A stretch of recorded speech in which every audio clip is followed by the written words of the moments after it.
Você sabe, eu era candidato ao ministério, estava plantando a primeira igreja, e era um culto de sábado, eu estava prestes a pregar, e de repente, uma dúvida, que eu nunca tinha tido desde que eu me conheço por gente. Eu ia pregar, e a dúvida que bateu é: será que tudo isso é verdade mesmo? Será que Deus existe? Será que Jesus é o Salvador? Será que tudo isso é verdade? Eu era crente desde que nasci, digamos assim.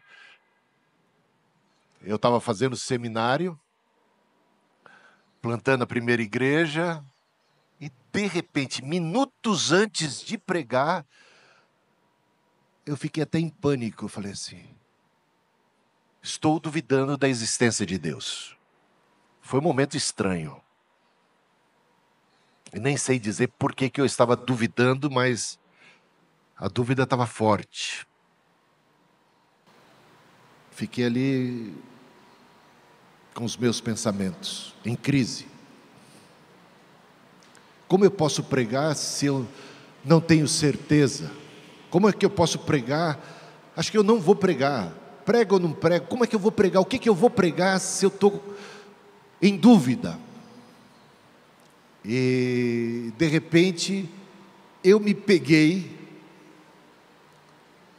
preocupado com o que Deus estaria pensando de mim nesta hora. Sinal de que eu estava crendo em Deus ainda.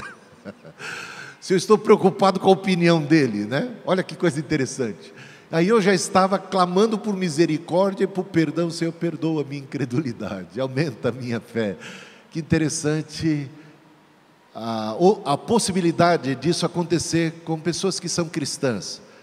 Ter momentos de dúvida, momentos de vacilo. Eu sei que o próprio João Batista teve um momento assim, quando esteve na prisão,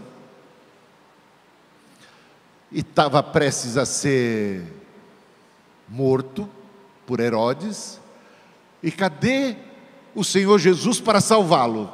Não. Um silêncio absoluto da parte de Cristo em relação à sua situação. Possivelmente orava por libertação, por cura, entendia que Cristo como Messias seria o libertador de maneira mais física, concreta, trazendo um reino mais político.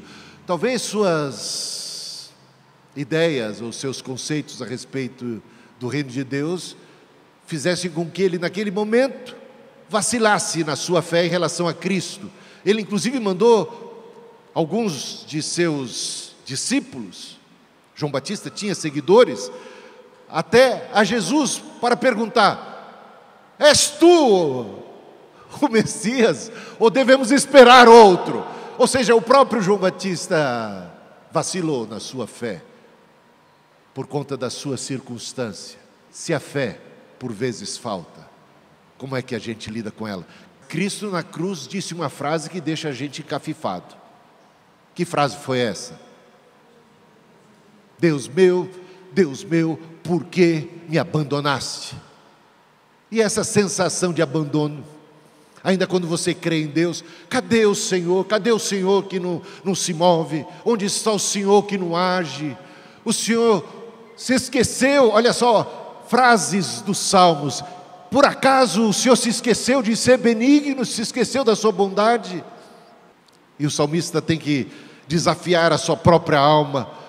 Espera em Deus, ó minha alma, espera em Deus, porque está abatida, ó minha alma. Muitas vezes a alma fica abatida, a fé fica oscilante, as circunstâncias, elas são, por vezes, tão radicais, tão tremendas, que a gente fica perplexo, a gente fica sentindo-se abandonado por Deus. Quando Jesus disse essa frase, ele estava na cruz, ele estava crucificado, as pessoas passavam, balançavam a cabeça, zombavam dele, ridicularizavam, diziam: o Senhor Tu és o Messias, tu és o rei, tu és filho de Deus, tu és profeta. Então cadê o profeta agora? Cadê o homem de Deus? Cadê a pessoa de Deus? Como é que Deus o abandonou a tal infortúnio? Cadê Deus, o Deus da tua vida? Cadê o milagre nessa hora que eu quero ver? E assim o diabo se levanta. E assim as vozes diabólicas ao nosso redor levantam e questionam a nossa fé. Mas Jesus citava o Salmo 22, meus irmãos. Eu quero que você abra a Bíblia no Salmo 22.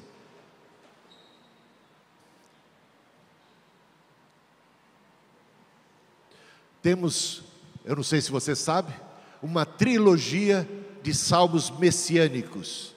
Salmo 22, Salmo 23, Salmo 24. Lição de casa. Quando você chegar em casa, hoje, almoça primeiro. Pode até comer uma sobremesinha, hoje que é domingo, está valendo. Um tempinho à tarde, ou antes de dormir, leia os 3 salmos na sequência.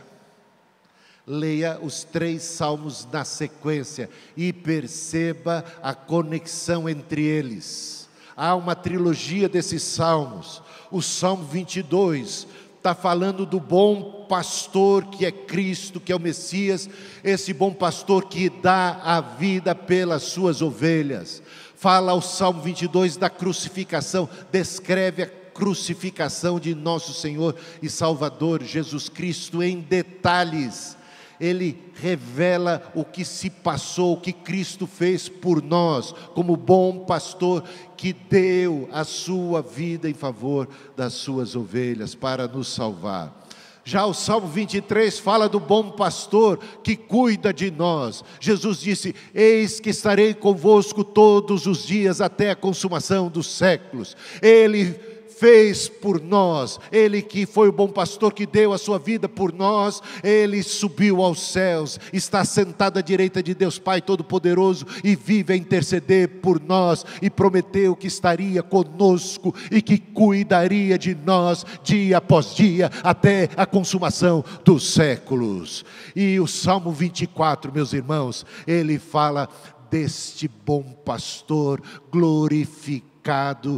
Abram-se as portas, ó portais, abram-se para a entrada do glorioso bom pastor, do grande rei, que há de regressar a este mundo para nos abençoar, nos levar para si, para retribuir a cada um segundo as suas obras.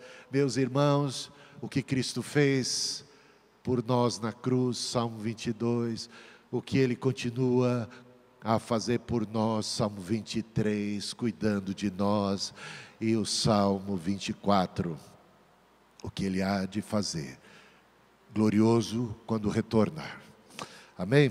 Um pouquinho mais, explorando mais no Salmo 22, a gente vê o seguinte: Jesus citou logo na abertura o primeiro versículo, porque as pessoas estão fazendo no Salmo 22, esse salmo messiânico, os próprios judeus chamam esse salmo de messiânico, é do Messias que se trata esse salmo.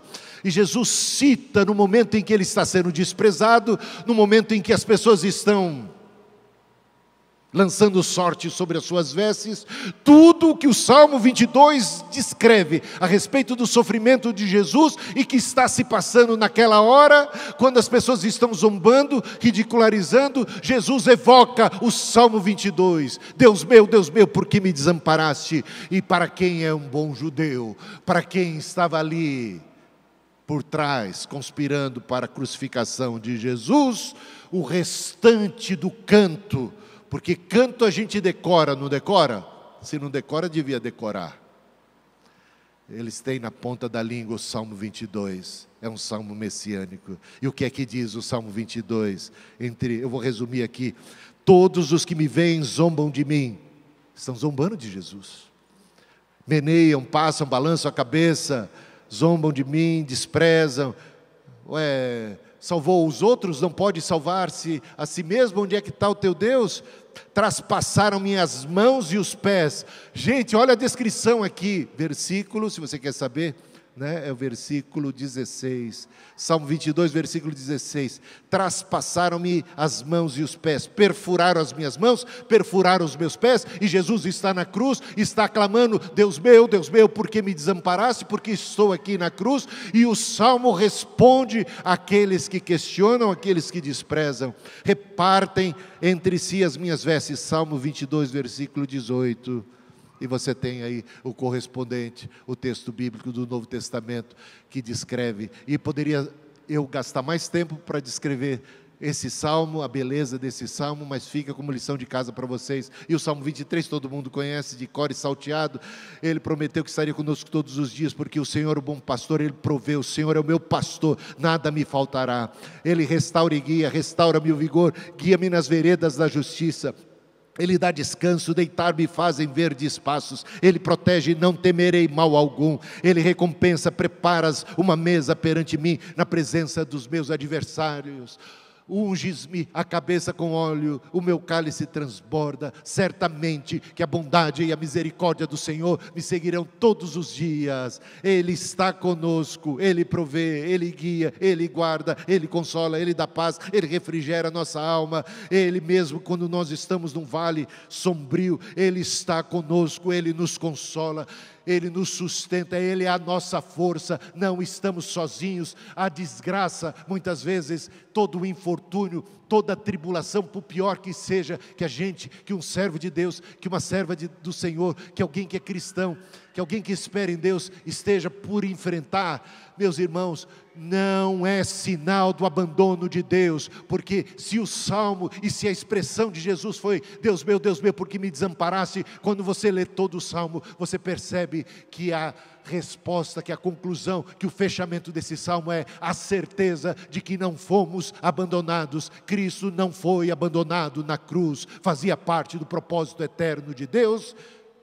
E nada pode nos separar do amor de Deus que está em Cristo Jesus, nem a morte, nem a perseguição, nem a tortura, nem a angústia, nem a fome, nem a nudez, espada. Porque eu estou bem certo disto, diz o apóstolo Paulo. A sua vara e o seu cajado nos consolam. Agora chegamos no Salmo 24, o supremo pastor que retorna em glória. Se o Salmo 22 retrata o que Cristo fez, o Salmo 23 retrata o que Ele continua a fazer, o 24 aponta para o que Ele ainda fará, quando Ele virá para ser glorificado. Abram-se ó portais, abram-se ó portas antigas, para que o Rei da Glória entre. Quem é esse Rei da Glória, meus irmãos? Quem é Ele, senão o nosso Senhor Jesus Cristo, o Senhor dos exércitos? Ele é o Rei da Glória, quando se manifesta. Veja o que diz Pedro, em 1 Pedro 5,4, quando se manifestar o Supremo Pastor, vocês receberão a imperecível coroa de glória, e Ele há de retornar, meus irmãos, e será o dia da manifestação dos filhos de Deus, juntamente com a manifestação do Filho glorioso de Deus, esse bom pastor que virá em glória, e nós o acolheremos, nós como um comitê de boas-vindas, ressuscitados, transformados, com corpo glorificado, subiremos ao encontro do Senhor nos ares, e o acompanharemos na sua descida. Todo joelho se dobrará, toda a língua confessará que Jesus é o Senhor. Há muitas citações do Salmo 22 nos Evangelhos, e aqui a gente vê o que diz o evangelista Marcos 9:12. Está escrito que é necessário que o Filho do Homem sofra muito e seja rejeitado com desprezo, e isso já é o que está escrito no Salmo 22, está escrito em Isaías 53. Esses são textos claros a respeito do sofrimento de Jesus na cruz e até do propósito de tal sofrimento. Veja o Salmo 22, versículo 1, como nós já dissemos, e compare com o que encontramos em 27:46, por volta da hora nona. Jesus bradou em alta voz, Deus meu, por que me abandonastes? Versículo 7, caçoam de mim todos os que me veem, balançando a cabeça, lançam insultos contra mim. Tem vários textos dos evangelhos que apontam para isso. Uns dizem que balançavam a cabeça e desprezavam e caçoavam e zombavam de Cristo. No texto de Mateus 27, 39 diz: os que passavam lançavam-lhe insultos balançando a cabeça. Próximo. Versículos 7 e 8 também. E a gente encontra, diz assim, recorra, versículo 8, né? Do Salmo 22, recorra ao Senhor, que o Senhor o liberte, que Ele o livre, já que Ele quer bem. Se é fato que você é um escolhido, se é fato que você é filho de Deus, então que o Senhor te ajude nessa hora. Estamos aqui para presenciar o socorro de Deus. Cadê que o Senhor te livra? Não estamos vendo o livramento dEle, sinal de que Deus não está com você. Olha a teologia da prosperidade aí, em questão, né? Se somos de Deus, será que todos os ventos sopram a favor o tempo todo?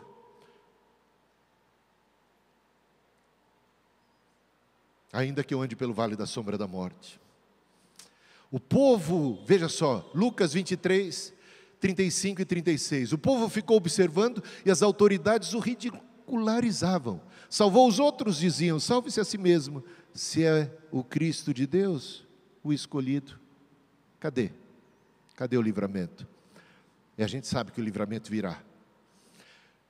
Não nos cansemos de fazer o bem, porque a seu tempo e não no nosso tempo, a seu tempo ceifaremos, se não desfalecermos.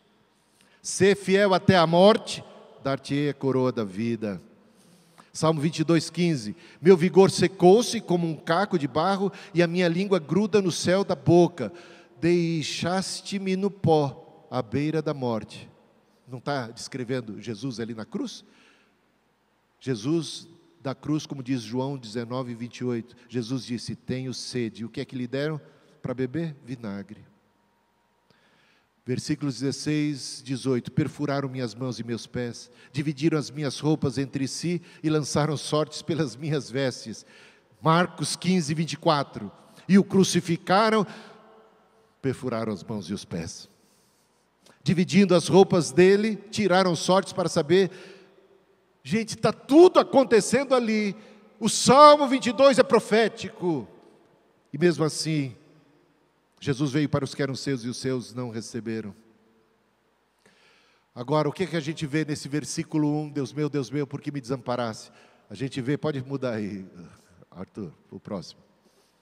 A gente vê honestidade diante de Deus. Como é que são as suas orações? Você pode fazer bonito aqui, você pode orar bonito aqui para inglês ver, você pode orar de modo a estar muito mais preocupado com o que os outros vão pensar da sua oração, muito mais preocupado com a sua performance. Você pode estar muito mais preocupado na hora da adoração com os outros do que com o próprio Deus. Mas quando a gente ora, quando a gente está diante daquele que tudo sabe,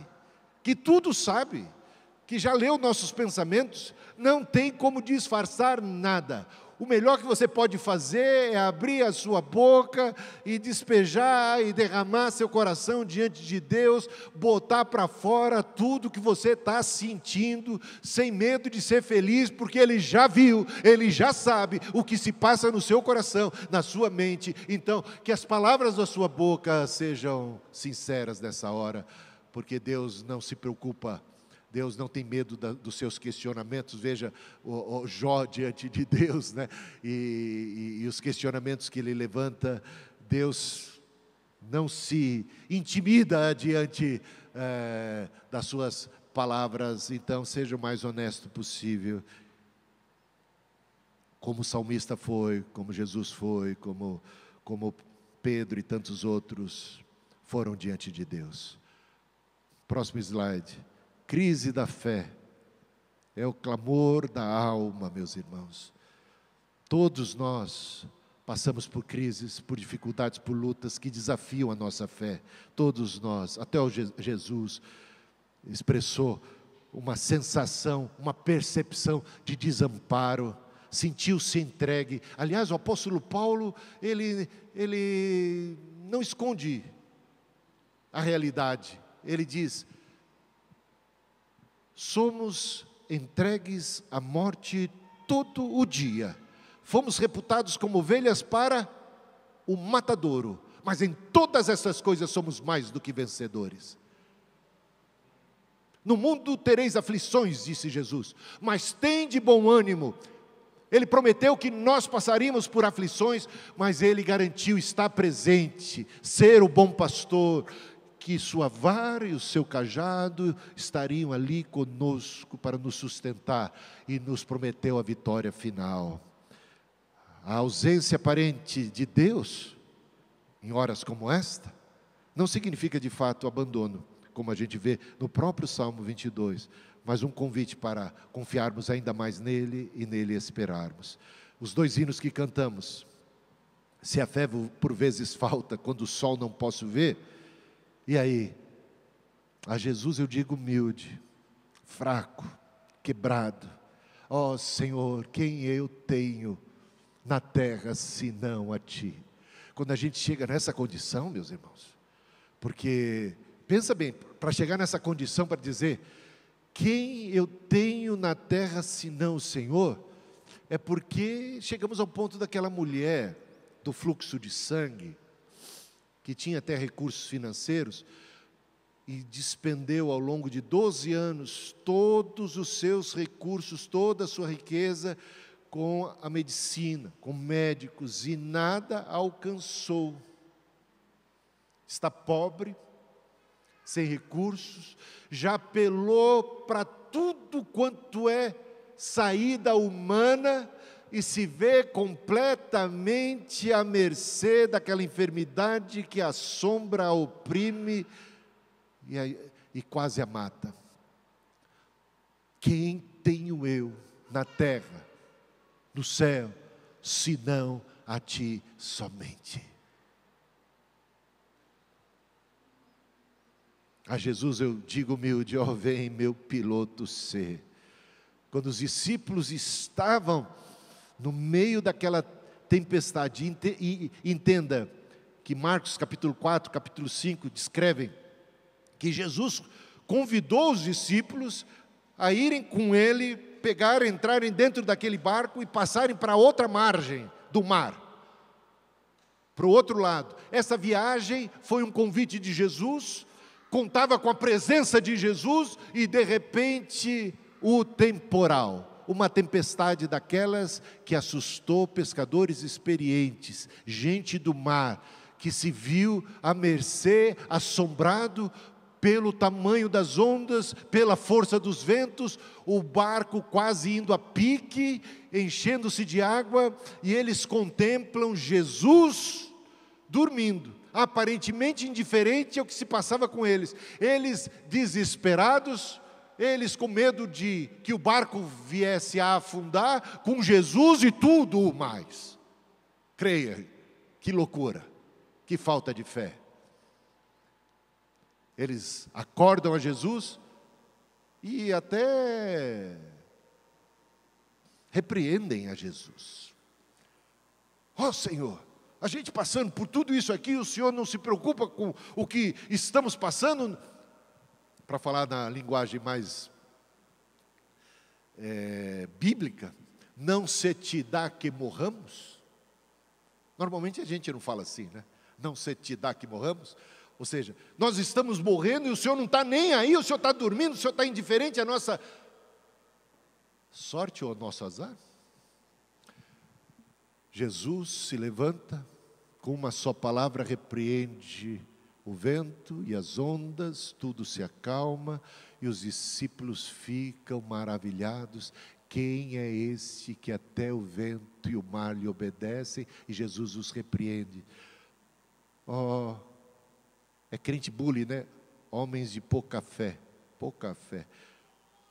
homens de pequena fé. Por que duvidastes? Por que nessas horas a nossa tendência é de duvidar de Deus?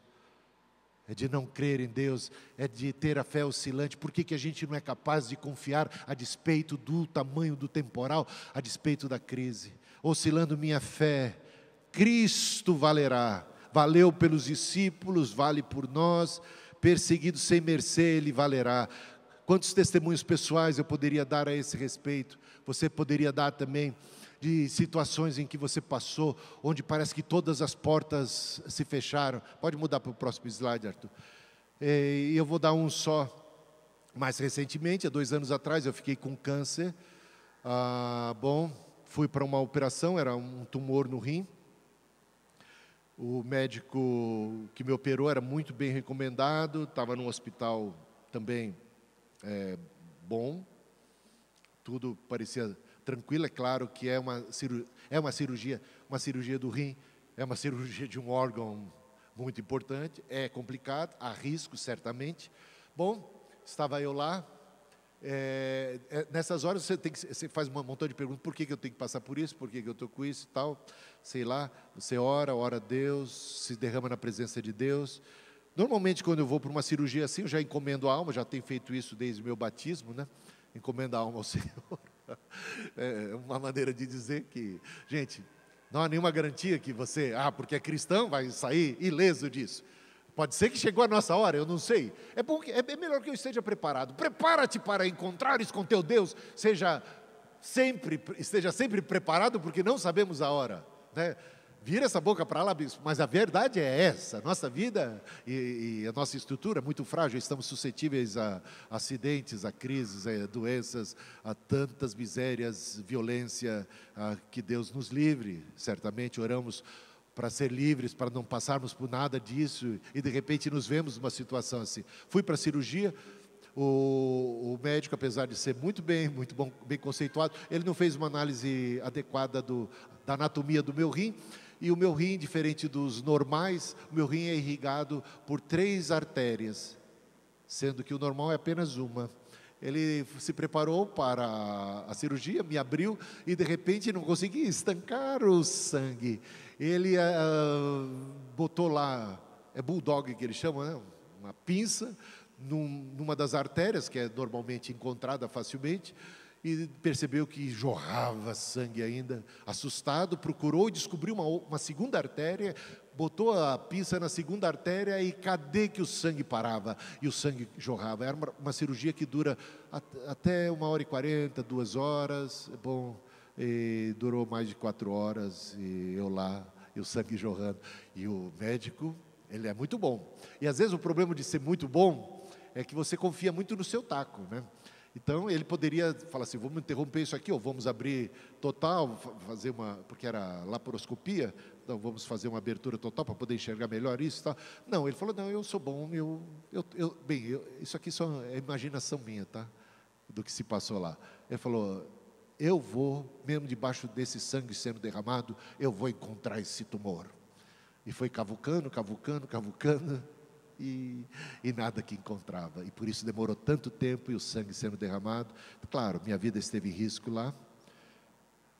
Ele parece ter encontrado algo, e quando ele achou algo que ele entendeu que fosse o tumor, ele parou, fechou.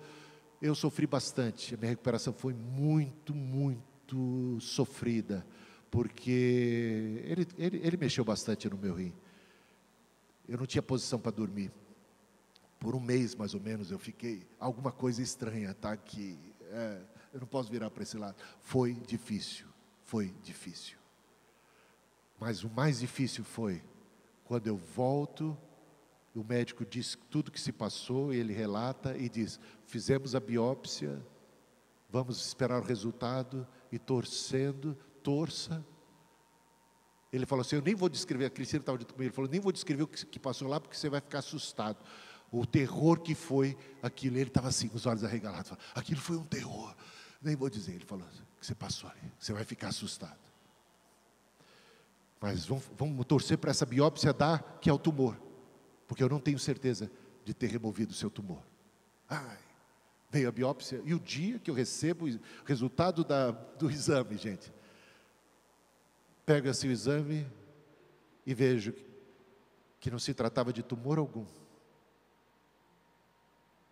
Então meu tumor ainda estava lá. Me deu um branco, sabe aquele negócio? Vou ter que passar por isso tudo de novo.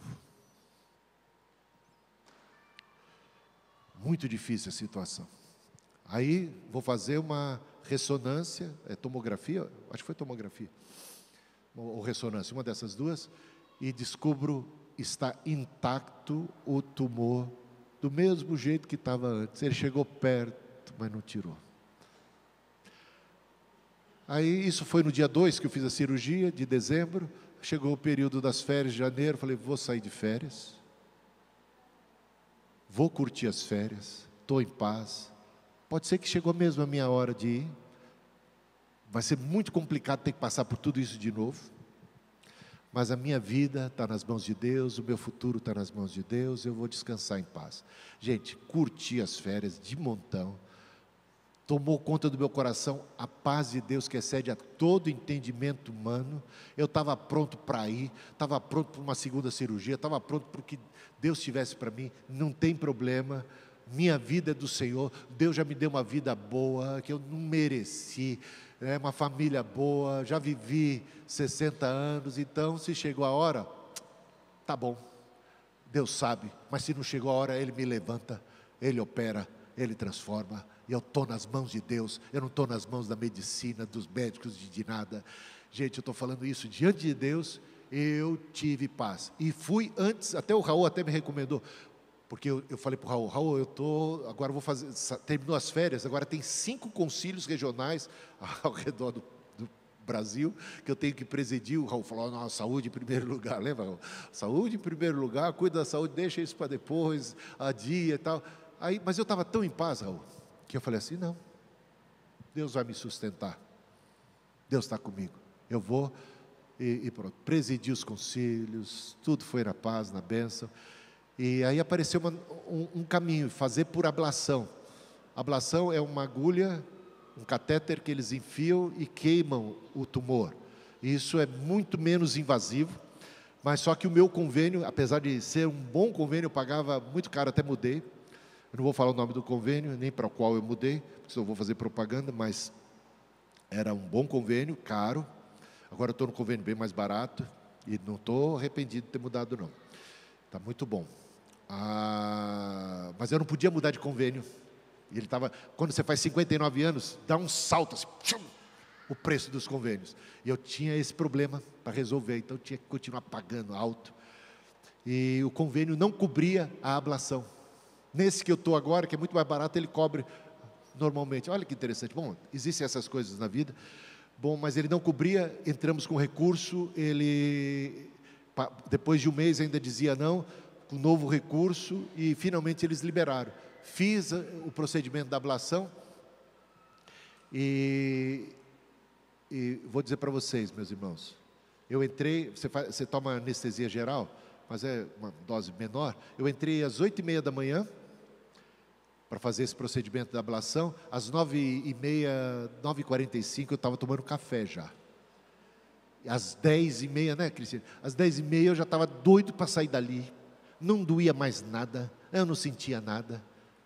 E às 2h da tarde fomos liberados, fui para casa, não senti mais nenhum problema. Já fiz 3 ressonâncias e tomografias e ultrassons, tudo, ao longo desses quase 2 anos, né? Quase 2 anos, e vai fazer em maio agora, 2 anos exatos, e não há mais nenhum vestígio de tumor, tá bom? Mas o bom não é que não há mais vestígio de tumor, o bom é que a despeito dele estar ou não, eu estava em paz, eu encontrei essa paz de Deus, eu podia também experimentar no momento de choque, Deus meu, por que me desampararam? Certamente você passa por esses estágios, você tem os abalos, mas o Senhor sustenta, meus amados irmãos, o Senhor sustenta. Então, como disse o pai daquele menino, que era um menino possesso, né? Aí Jesus pergunta para ele, você crê? Você crê em mim? Você quer que eu possa ajudar a socorrer, libertar o seu filho, coisa que os outros não conseguiram, ninguém conseguiu até agora? Ele respondeu, eu creio. Mas no momento subsequente, imediato, ele disse, ajuda-me na minha incredulidade. Quem já orou assim? Levanta a mão. Eu creio, mas socorre aqui, dá uma força, está difícil.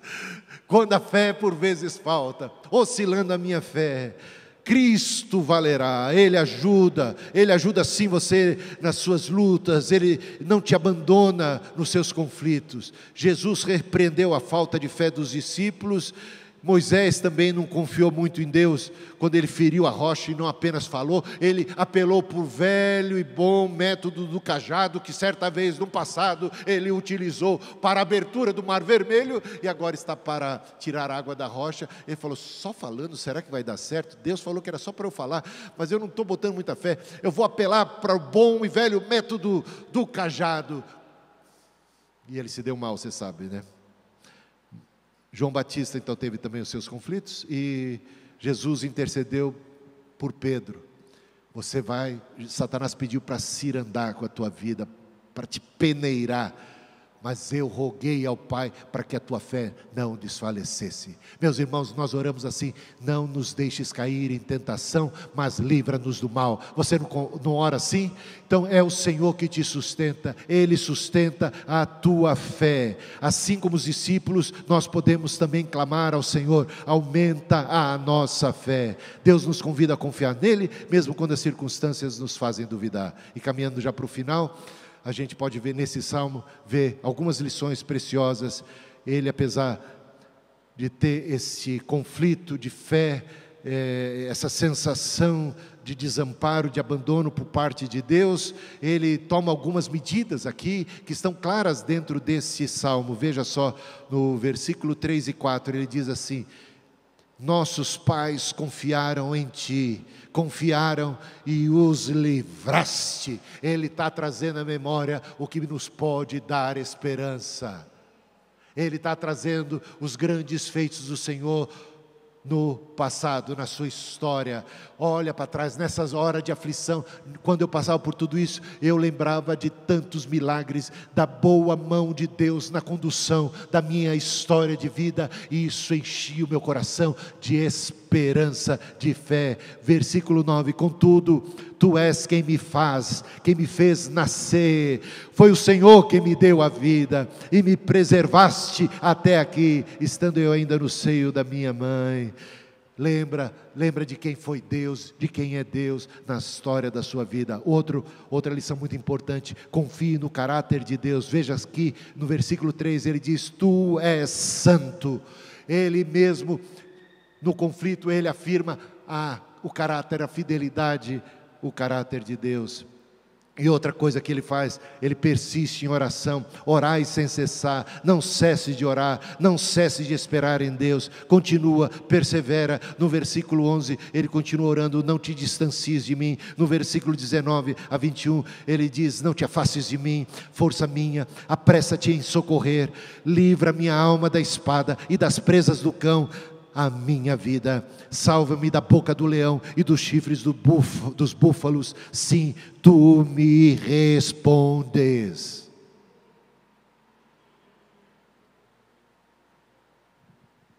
Esperei confiantemente no Senhor, e Ele se inclinou para mim.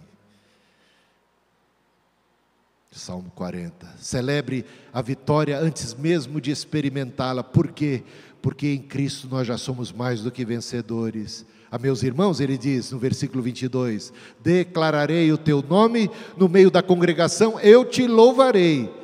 Eu vou dar testemunho. O que eu fiz ao contar do que se passou comigo é um testemunho. Eu quero declarar para todo mundo que Deus é bom, que Deus é fiel, que Ele é poderoso, que vale a pena esperar no Senhor. Eu quero que você aumente a sua fé. Eu quero que você ponha a sua fé em Cristo e nele tão somente.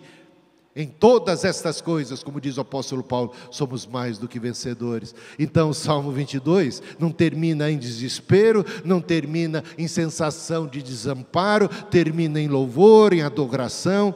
Como diz aqui o versículo 22 que eu já li: proclamarei o teu nome aos meus irmãos, no meio da congregação eu te louvarei. Como diz o versículo Jó 19, 25, eu sei que o meu Redentor vive, mesmo no meio de toda aquela mazela, mesmo quando a situação não havia mudado em nada, no caos, no vale sombrio, ele declarou: eu sei que o meu Redentor vive e que por fim se levantará sobre a terra. Eu sei que o meu Redentor vive, Ele é fiel. A promessa final, ele diz aqui no versículo 24 do Salmo 22, pois ele não desprezou, nem repudiou o sofrimento do aflito, mas o ouviu quando esse clamou por socorro. Esta é a sua confiança. Deus meu, porque me desamparaste, foi uma sensação momentânea. Termina o Salmo dizendo, o Senhor não desprezou, o Senhor não abandonou, o Senhor ouviu a oração do aflito. Nossa fé pode ser provada, mas Deus, meus irmãos, permanece sempre fiel, e vale muito a pena confiar e nele esperar. Amém?